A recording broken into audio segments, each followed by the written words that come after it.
WGTK, where our priorities are faith, freedom, and common sense. I'm your guest host for today, Greg Williams. I've had the privilege of being a guest of Bob's on a few shows and excited to be with you today as Bob's enjoying a much needed and deserved vacation with his wife, and we wish them the best.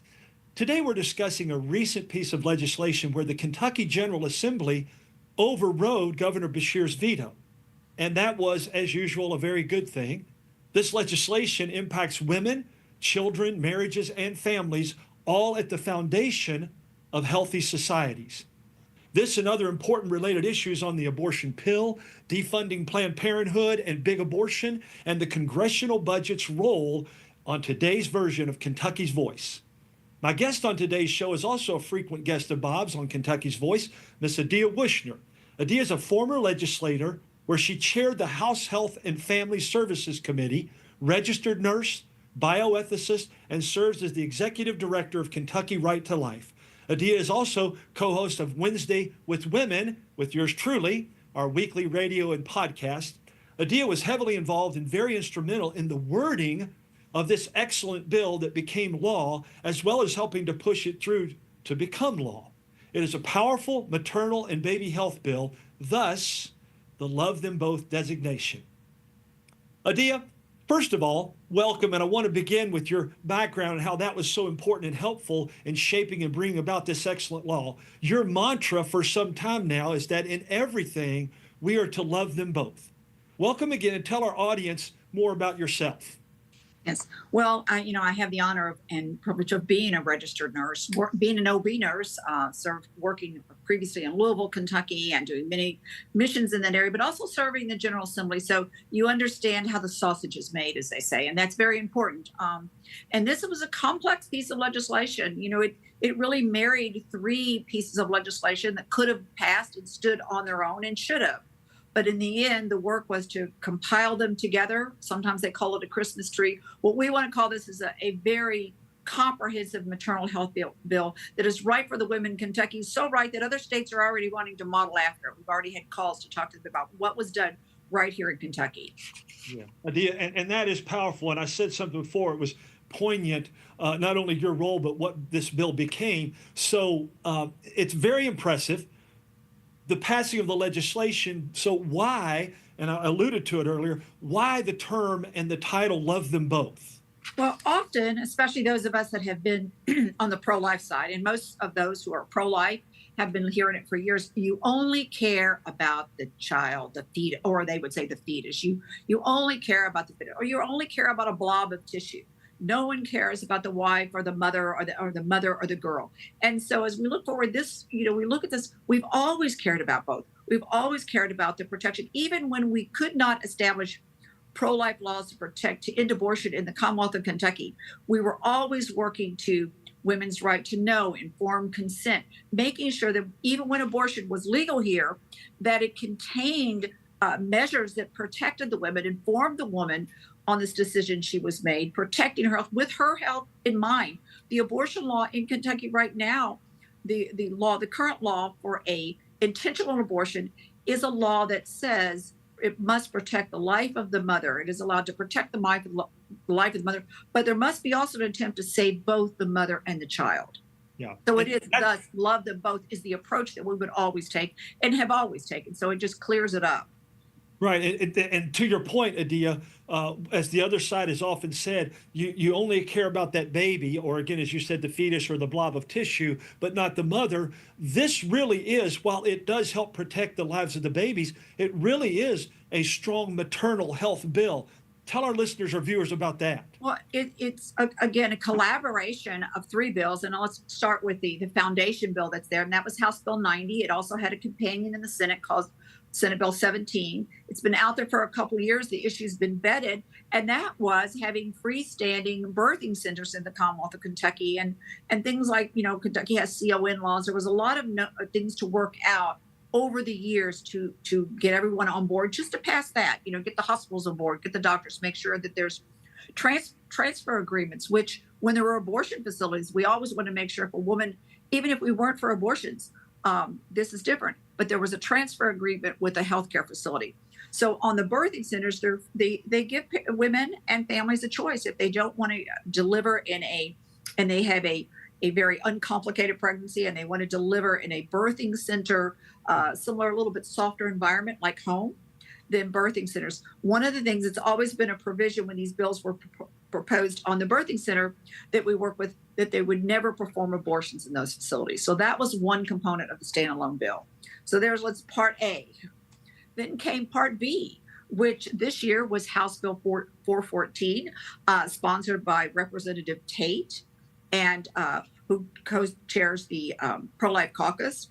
We'd worked on that for years. That bill, perinatal palliative care in Kentucky, goes back to 2018. I filed it when I was in the legislature, and basically, and then did a resolution that we need to study it and should pass it in the future. So 2018, fast forward to 2025, attempts had been made to pass this legislation before.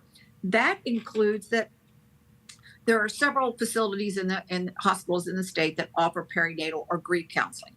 But your zip code or the community that you live in should not determine the care that you're going to get. So when you have a complicated pregnancy or a possible diagnosis of that fetus or that unborn child who is not going to live or have a medical complication, there are a lot of pieces that come in rather than being referred to terminate your pregnancy. Should you have, DNA testing, grief counseling, making what we don't call a delivery plan, so that the family could be there together. It's a loss. If you've anticipated this life, now there's a loss. And so there are a lot of components, and we wanted to have that for women across the Commonwealth.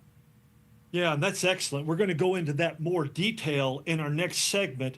But going back to that title, which you have touted for a long time, Love Them Both, it's powerful, okay? Yeah. How did the focus of that, both the mother and the child, how did that help bring about this law? Well, the fact that what we were concentrating on, it was maternal health. We were concentrating on, well, you can't, you don't have a mother without a child. Yeah, which is what they were saying was being ignored, right? Right. It's fundamental. And so, it's interesting because when and I know we hadn't talked about this, but one of the times in testimony when I was in the legislature, I asked Planned Parenthood, I asked them, when your doctor has a pregnant woman on the table, how many patients do they have? They could not identify or could not relate to the child in the womb, to this unborn child. They only see the woman. And so what happens in Love Them Both is we're recognizing both lives, both in that experience of maternal health, a mother and a child. As I said, you can't have a maternity without the child. Exactly. And so this law, and again, as I said, next segment, we're going to peel back some layers and show not only what it does, but I think, and you and I have said this on our other show, we have another show that we do, but we've said this before, it kind of takes out the fight and the teeth of what the other side was continually trying to say and clarifies a lot of that. Because we're acknowledging the humanity. We're all acknowledging the biology of both. I mean, simple biology, what happens at the moment of conception. So in Love Them Both, that is acknowledged, the humanity of both the mother and the child, that there's not a hierarchy between them. We're going to love them both, and the Kentucky laws are going to reflect that. You've been in the medical field, registered nurse, bioethicist. You've been in this field for most of your adult life. Did you find that even without this law, even though it's a great law because what it does, that was really the focus of what was being done anyway, right? Doctors were trying to, as best they could, honor both lives and take care of both lives. True? Well, I mean, that's I don't even want to say a standard of care, but that is approach to medicine.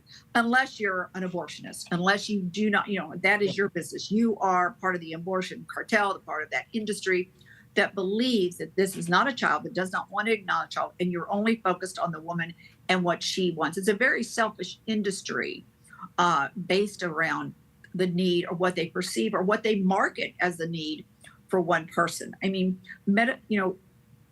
being pregnant has complications. And I've never worked with a physician who was not going to attempt, even in the most critical circumstances, to save both the life of the mother and the child. Okay. But what we needed, what the great confusion out there was that the way the Kentucky law was that women couldn't get the care that they needed when there was a medical complication. I think we're going to talk about that more, why that was so deceptive and confusing. Yeah. And that was to, as you said earlier, that was to fit their narrative. In other words, if we can keep saying you're not caring for the mother, and we can find a doctor or a few that might say, well, I don't know if I can do that procedure or not, because they might call it abortion, as we just clarified a little bit, and we'll more in the next segment. That really wasn't happening, but they kept claiming. You told me one time on another show that that they couldn't deliver any cases for this. No, But we they didn't. kept We saying, didn't have any cases in Kentucky because I said I don't want to see a woman who's lost her life. But is this medical complication happening?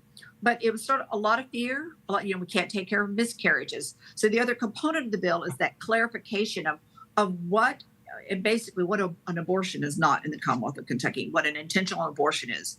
Miscarriage, ectopic pregnancies, all these complications that we always believe the law, in the thoughtfulness of the General Assembly, did allow for, but we wanted to make it clear. And the General Assembly wanted to clear that up for the health providers, but especially for the women in the Commonwealth of Kentucky. yeah. And again, take away the what they claimed were cases and things were going on, but really weren't. Now the law codifies that and says this is what you can and can't do. This is what it actually is. And again, we're going to dive deeper into this because there's a lot to it in our next segment. But I think that's great. And again, the wonderful catchphrase of "love them both" Love them both. is what has really been helpful, because it takes away them saying you only care about the baby. Again, they don't call it that, but we know that's what it is. And you don't really care about the mom. So I think that's been great. We're going to catch some more on this in a segment. So stick with it. Thank you.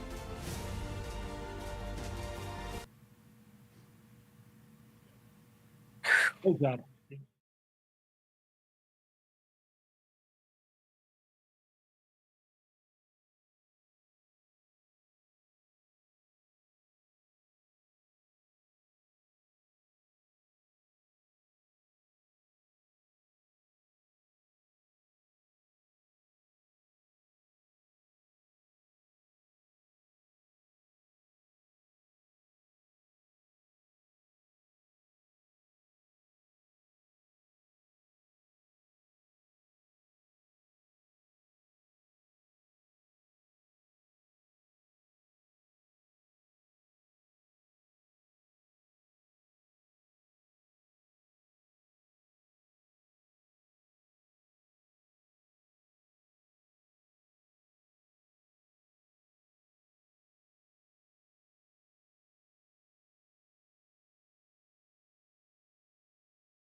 If you're just joining us, I'm your guest host, Greg Williams, filling in for Bob Scott with special guest Adia Wushner, Executive Director of Kentucky Right to Life.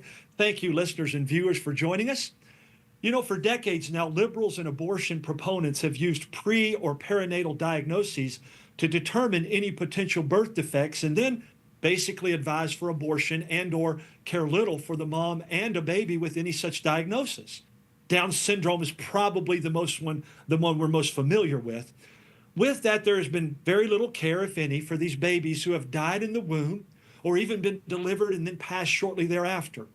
Also, one of the main deceptions used by the pro-abortion folks was that moms were endangered with difficult diagnosis, and doctors, out of an often manipulated fear that didn't actually exist, would claim to not be able to care for the mom, and they would die if abortion were not legal.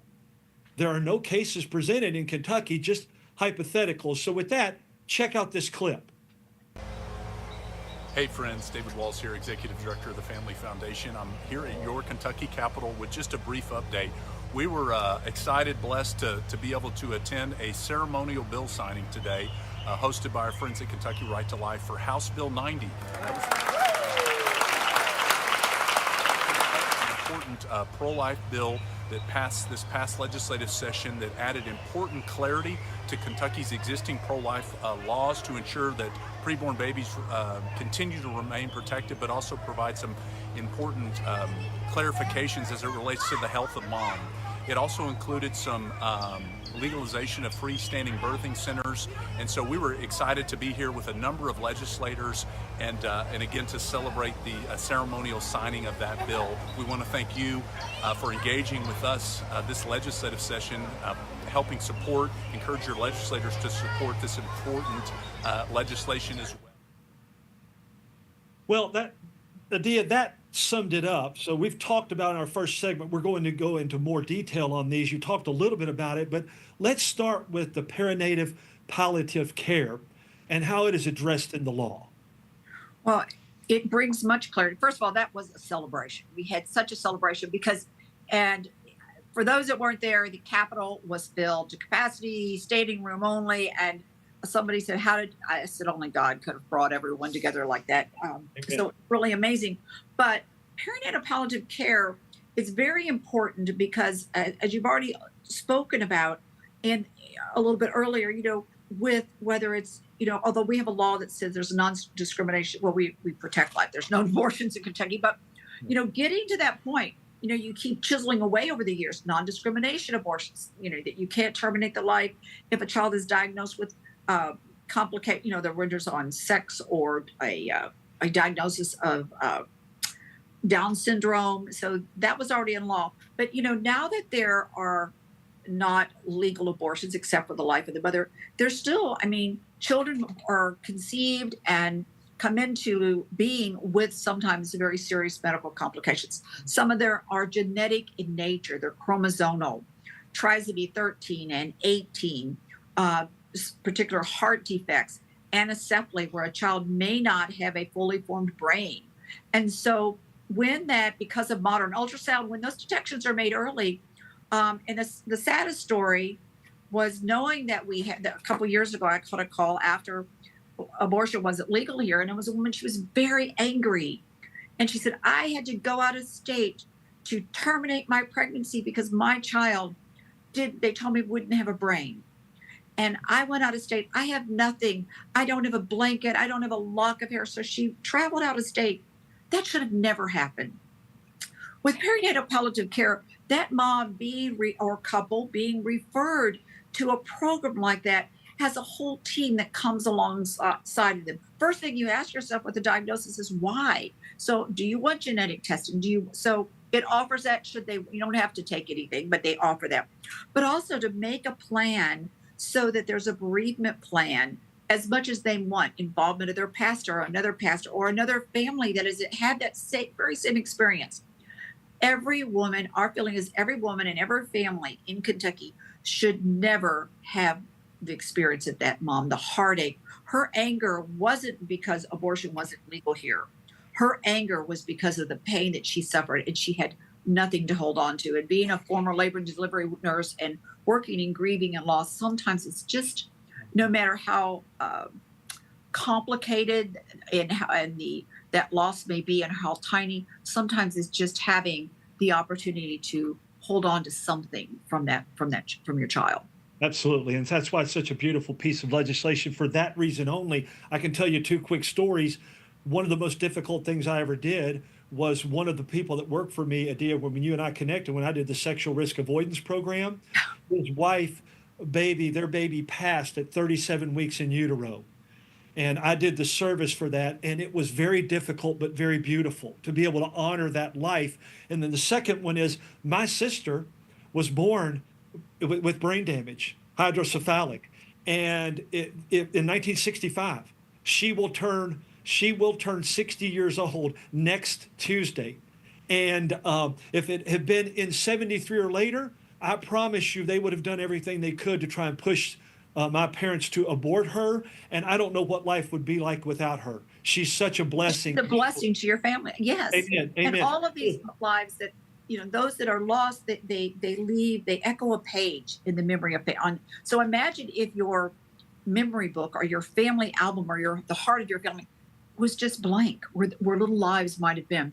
I wanted to add the recipient of one of our recipients of our scholarship for high school students. She did a video on her sister and told that story. And it's a 2-minute segment she created. And her sister had trisomy 13. And that she was one of the award-winning videos that these students. It's actually amazing. Just a tribute to that life, because it's love them both is the theme and of the video scholarship competition. Well, and before we close this segment out, we got about 3 minutes, Adia. I know one of the greatest things about this bill, and you and I have talked about it, is that it really takes away the teeth of the lies and the deceptions that the pro-abortions have been saying is going on. Again, no cases, but saying is. How does it do that? Well, the misinformation, currently there were, if you ask me, there were no restrictions on the management of a fetal demise, a stillbirth, an infant loss, or miscarriage, or ectopic pregnancies. But the misinformation that has been out there that has caused such concern and such angst for the medical profession, not knowing what to do when someone presents in their emergency He's claiming that they don't know what to do. Right? Yes, yes. Yeah. And for a woman not, one woman said, well, I don't know if I have a pregnancy complication. What would happen to me if that happens in Kentucky? That misinformation that has been put out there over and over, the lies and deception. Well, the thing was to clarify what is an intentional abortion and what's not. So what they worded into law for the care of all these medical complications that might occur without being too prescriptive. Right. They don't have to be medically fully prescriptive. Of course, Planned Parenthood is saying, well, they didn't go far enough. Well, there are multiple forms of a spontaneous abortion in multiple cases. Spontaneous is a miscarriage. That's the medical term for it. Right. But you don't have to codify every circumstance. But clearing that up so that there's no fear on the families and mothers and parents, but no fear on the side of the medical community. And really, it undermines the misinformation put out there by Planned Parenthood. And that's why they are furious. This industry is furious with us. So much so that I believe it was you that told me when this legislation was being pushed through, that when they were having hearings on it, one of the doctors looked over at one of the Planned Parenthood or pro-abortion people and said, wow, this bill is really good. It's what we need, right? And I think her response was, no, absolutely not. Not because it actually did good, but because it takes away their deception. Right. They got a little confused in their testimony when they went to the table, and if a physician was telling the truth, it was what we needed or what they believed they needed. We wanted to give the medical community what they needed to take care of Kentucky women. And that's exactly what the General Assembly did in passing this legislation. And the babies and the ones who are difficult pregnancy, both for the baby and the mom. House Bill 90 is a celebration. That's why we celebrated with a bill signed here at the Capitol. Everybody came because it really is a celebration for Kentucky women. Absolutely. So once again, and we're going to jump to a related issue, but once again, that's why Adia started this, and it's called Love Them Both, because it cares for the mom and it cares for that baby in the mom's womb. So stay with us for the next segment.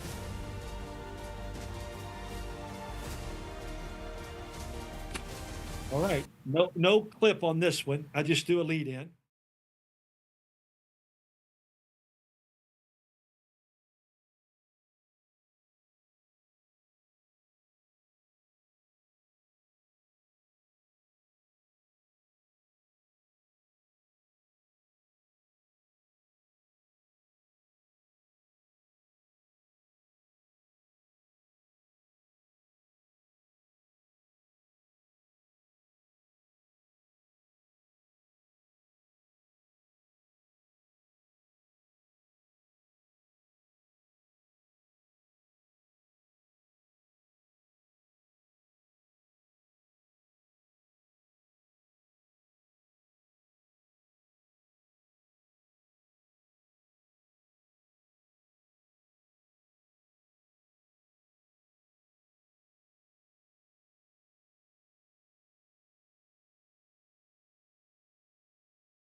Welcome back to Kentucky's Voice. We shouldn't be surprised by this, but it seems once again we've been deceived about the real and negative outcomes of the abortion pill. We know why. Just follow the money trail and you'll find that out.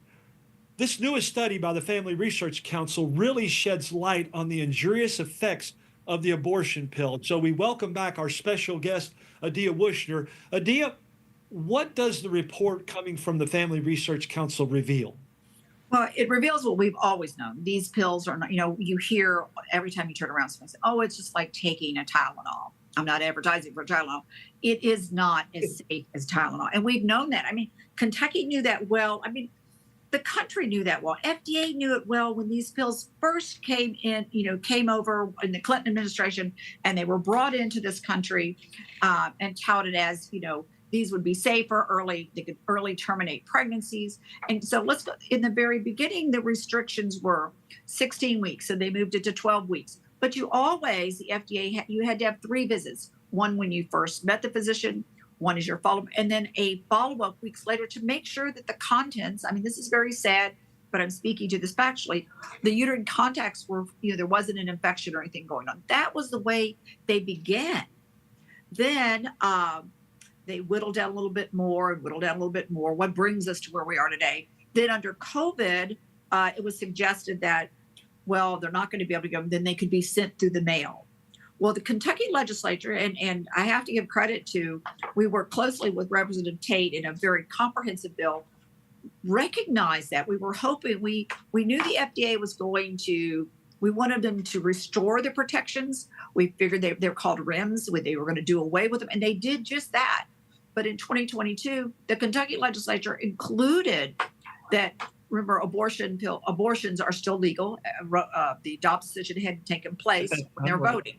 So you have to kind of go backwards. But in that legislation, Kentucky assured that if those pills were going to be used by an abortion provider in the state, that they had to see the physician, have a follow-up, have a medical exam. What if she is Rh negative, have a medical history? This just was, we knew it was inappropriate care for women. Women deserve better, even if they were. But I thought they cared for the mother.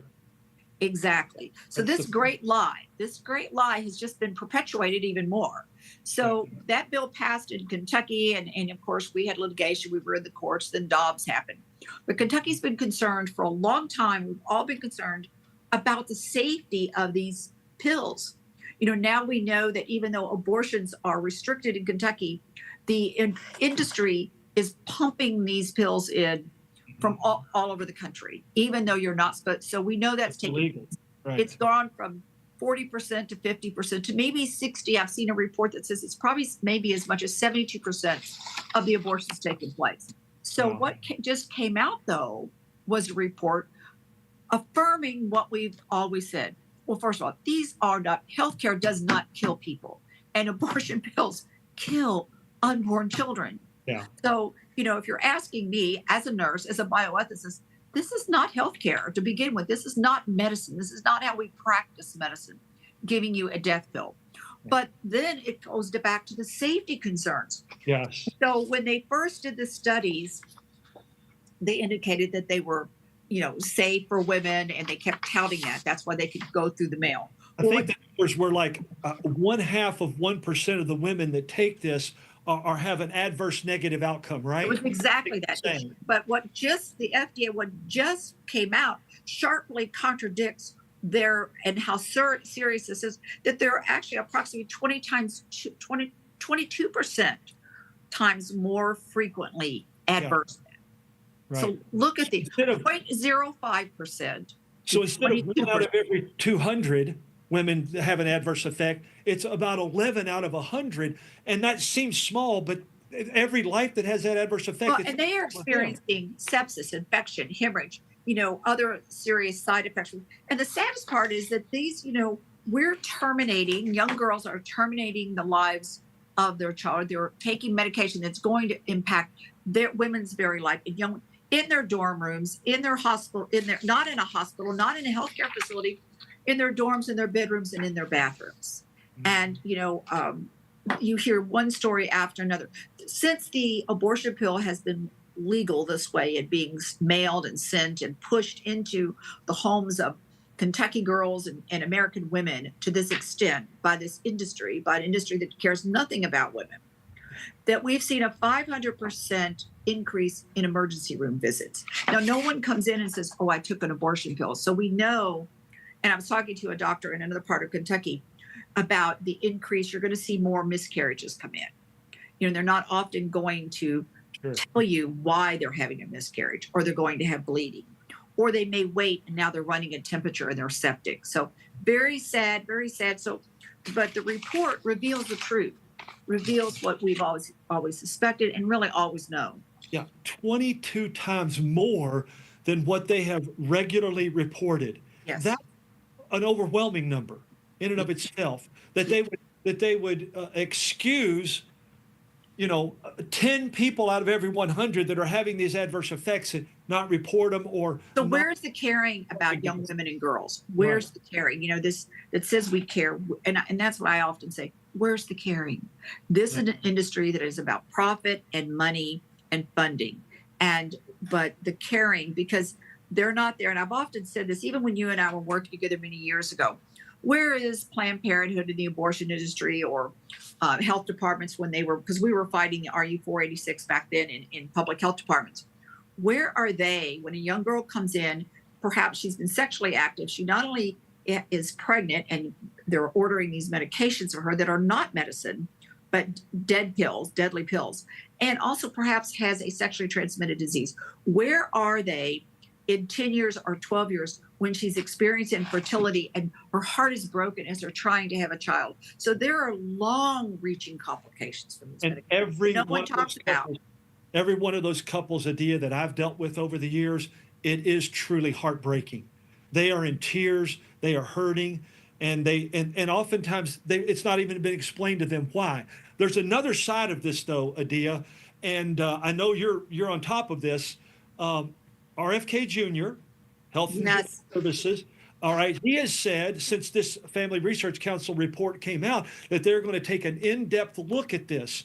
What do you think that will look like? Well, first, can I quote him? Because sure, please do. Because I like a lot of. I wanted to see what he released. I'm wonky. I'm following every piece of data that's out there. But I wanted to say, he said concerning this new release data, Secretary Kennedy said, it is alarming. Clearly, it indicates that at least the label should be changed. At least the labels should be changed. We've been fighting to correct the labeling since they took the safety warnings off, and to not just change the labels, but if in states where they're to make sure that women are being seen by a physician, followed up by a physician, that those aren't being mailed. Now, we'd like them to be pulled off the market when the intention is used to terminate the life of a child, being handed out. When I'm going to add this, I had Students for Life and college students calling me. These were marketed in Louisville and Lexington and northern bookstores. There was an 800 number. Pregnant, want to get a pill? Call this number. And kids would call me and say, we found this. They were in some of our high schools like a sticky on a mirror that someone pulled off and sent to me. So the aggressiveness, and I mean, you can Google if you want Planned Parenthood. They promote this like this is the next best thing.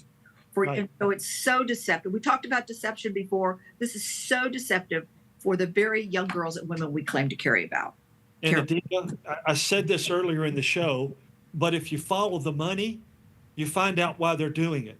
It's not really care. We've seen the selling of aborted parts illegally. We've seen now the abortion pill being peddled illegally. They continue to defy the law because they keep making money. Now they're going into the gender mutilation side with them. But back to RFK, as we kind of close out this segment, we got a little bit of time left. But I love a lot of things he's done again, and make America healthy again. There's been many good things. And he said when he was placed in this position by President Trump, this is not a quote, it's a generalization. I may not agree exactly with it, but I will follow what he wants to do. Yes. He's been an ardent abortion supporter for years. It'll be interesting to see how he does this report. Well, he's going to follow the commander in chief. He made that statement. I like a lot of the things that he stands for. As a bioethicist, we've talked about it. You don't just study human life. You study what we're doing in a lot of the chemicals that are put in things. Yes. was a mom many years ago. I was about feed your kids right. I think at one time my children thought, I laughed. I think they thought oatmeal was ice cream one time because because I didn't want them to have too much when they were little. But like we Yeah. didn't get everything. Our mom was we'd have cooked rolled oats, back in the day versus cereal. Nothing against cold cereal out there, but I'm a tricks kid myself growing up.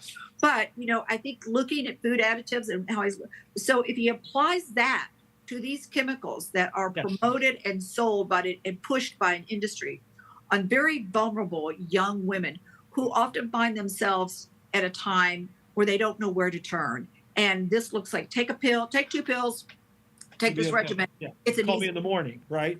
So if he applies his philosophy and where he stands, I believe I'm going to trust it and that they will make the right decisions. That's why I mentioned his whole push, the play on make America great again, make America healthy again. Yes. There's so many things about this because number one, there's always one extremely adverse effect with an abortion pill or an abortion, and that's the death of the unborn child. But now we're finding out that much of what was damaging the mothers has been covered up, and we've been deceived through the media and even much of healthcare and government.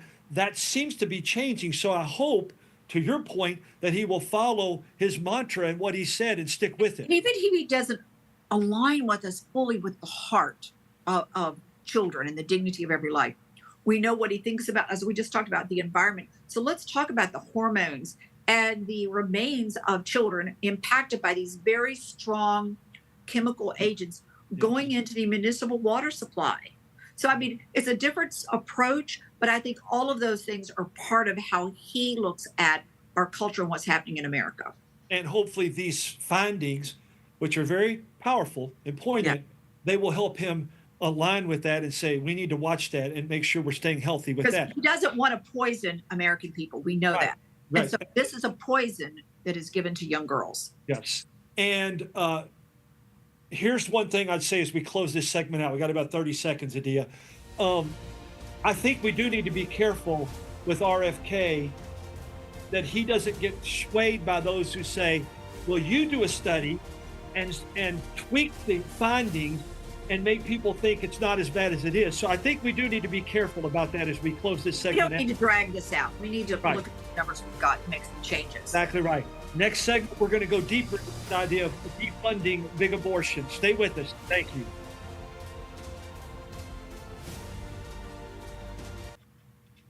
Right. Daniel, how do we sound? Are we okay?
Welcome back to Kentucky's Voice. If you're just joining us as a listener or viewer, I'm your guest host, Greg Williams, filling in for Bob Scott today with our special guest, Adia Wushner, Executive Director of Kentucky Right to Life. Thank you for joining us.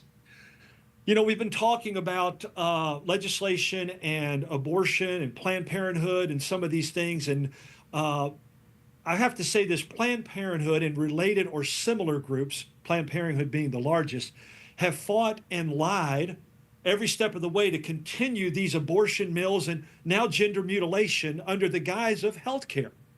Their own report completely debunks their deception and reveals where they make their money and continue to receive, on top of that, nearly $750 million of our taxpayer money. President Trump has frozen some major funding to Planned Parenthood, and Congress says that they're working on legislation to that end. With that in mind, check out this clip. The Trump administration has removed some funding, I think is a very positive step. The reality is, though, that recent action by the Trump administration is only, we're talking about the tens of millions of dollars when there's $700 million that Planned Parenthood is receiving. So this is a small step forward, but what we need to see from the federal branch is more responsibility and accountability to stop funding abortion providers. And we urge that Congress take action in the budget process to defund Planned Parenthood. They can do this through the budget reconciliation process.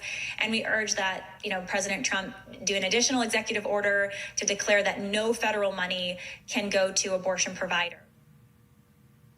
Hey, Adia, that was your good friend, Lila Rose. Yeah, I love it. Job. Yeah, she did an excellent job. Let's start with this as we close out today's show. What is revealed by Planned Parenthood's own annual report?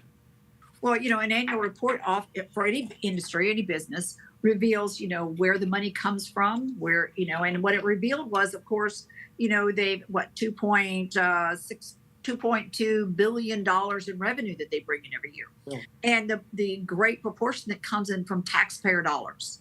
Yes. And that should be considered, because that puts every American taxpayer in the business, partnering in a business of taking the lives of innocent children. Yeah. And, what else? When they look at where their money is spent, appropriation, their revenue, how much goes into what they call their healthcare services and how much goes into abortion. And if you look at the disproportionate there, they always say, oh, but we take care of women's health. Now, I was a women's healthcare nurse. I often say there was a closing of Planned Parenthood some years ago, and I was talking about all the places you could get a mammogram. And it was actually in Cincinnati, Ohio, that with the closing of one Planned Parenthood was not going to keep women from getting the health care they needed. So often they say without Planned Parenthood, women can't get the health care they needed. And that's a great lie.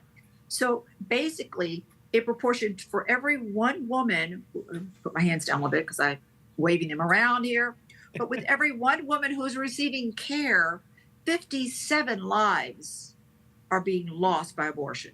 That is the disproportion of how Planned Parenthood, how their services are offered here in the United States.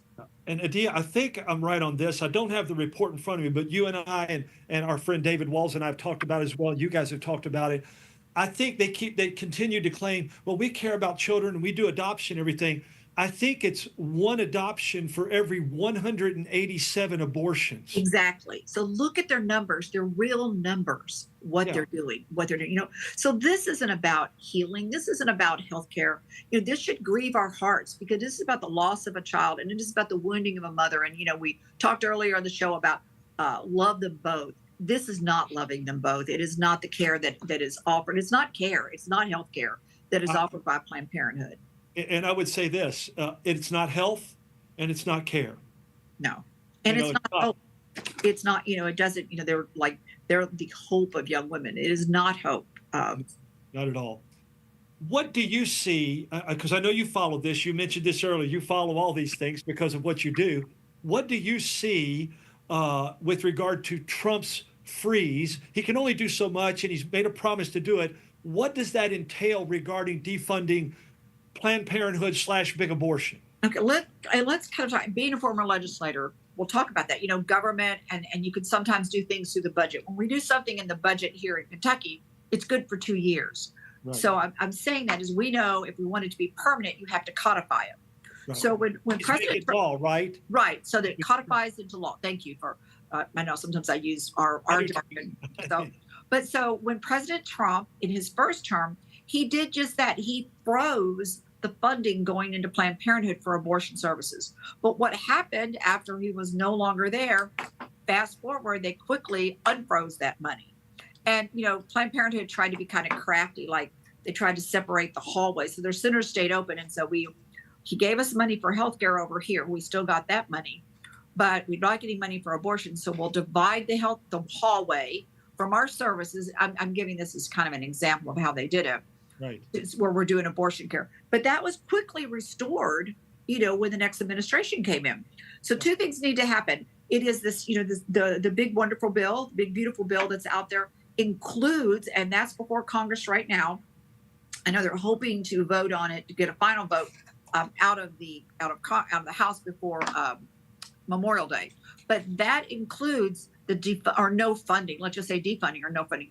But as we move forward in the future, you're going to hear us continue to talk about no funding for big abortions. Where we have now codified into permanent law, because a budget only lasts so long. But this is a great first step, and it's where we need to be. So that the House Budget Committee, and I have to, folks in Kentucky. Congressman Brett Guthrie chaired that committee, and he made sure, because we were in contact following him, that funding was removed in that first piece of what we'll call the budget. Because he's over there, it goes first through the Energy and Commerce Committee.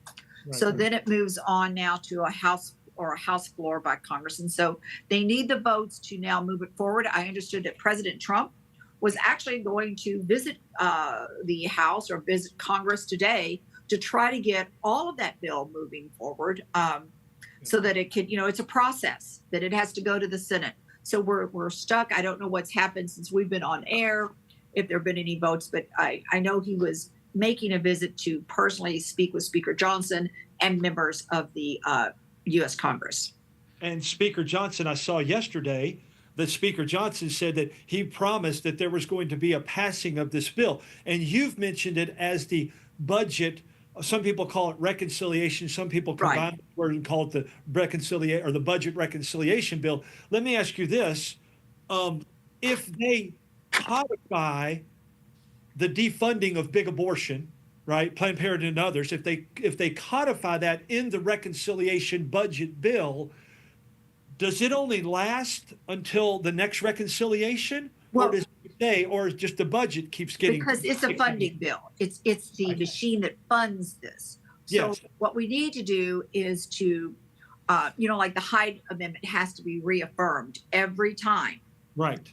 So what we need to do, or not we, but Congress needs to do, and we're looking for them to do, and there are pieces of legislation that have been already filed, and that would to permanently enact into law where the government is not funding these services. That was my reason for the question. So yes. This is President Trump's freeze from the executive branch is helpful. And thank you for keeping your word. Congress doing it in a reconciliation budget bill is helpful to begin to codify it, right? To begin to codify it, it'd have to be passed each time. But as you said, what we really need to do is have them come up with a specific law that they would pass that says, we're not going to use any tax dollars to fund any abortion. Yes, yes, that's and that's a good basic way to explain, because sometimes it's and we're excited. We're excited for what's happened so far. We're excited. The other side's not too excited. Just as much as those that support life are praying and advocating, the advocates, Students for Life, all of us, Susan B. Anthony, National Right to Life, all of us are there on the Hill. We've got our colleagues that are pushing. We're making calls. We've had people calling in, Family Foundation, all of us. The other side is, so we want to get this budget done. And, budgets always contain things we like and things we don't like. It's part of it. They call it making sausage or passing a budget. My family budget contains everything we like. Yeah, right. Yeah, exactly. So I'm not going to talk about all the nuances of the budget, but it's a process. And so, my focus right now in our work, in pro-life work, is what's in this budget and what's not. And that's important to know that Congress has kept their word. Speaker Johnson has kept his word. He hopes to have full passage, and then it goes to the Senate, and then they've got to fight and wrangle over there. You start the process again to affirm and confirm this bill, keeping this special, what I'll call, component of the bill, Yes. of this reconciliation bill, this budget bill, as we would call it, either that would not have funding for Planned Parenthood. It's not, let's say it this way again and clarify even more. It's not a standalone bill that literally defunds it all, but it is in a bill which takes the money away from it. And that's a great big first step. Yes, because without money, you don't exist. Now, there's a lot of, we have to look at, where do they get the rest of their money? And that's for another discussion someday. It's sometimes amazing, the contributors to Planned Parenthood, and a lot of the companies, they had no idea. They thought they were supporting women's health. Where there are wonderful places in every state where women can receive health care, especially with the Affordable Care Act, with federally funded health centers, with health departments in every community. So there are not lacking of facilities and places to provide health care for women, not just here in Kentucky, but across this nation. And Adia, you said something just a moment ago, and it's a great segue. And this is why you and I, on our other show, and now because Bob has told me this is a Christian conservative show. Yes. So we want to do it. We're not ashamed at all. We want to stand first of on God's word, but also we want to ask listeners and viewers to pray, because take action and call and email your legislator or the president or the governor, those kind of things. Please do so. But praying is, even with that, is an even more powerful thing that you can do to move and stir the hearts of people and hopefully bring this about.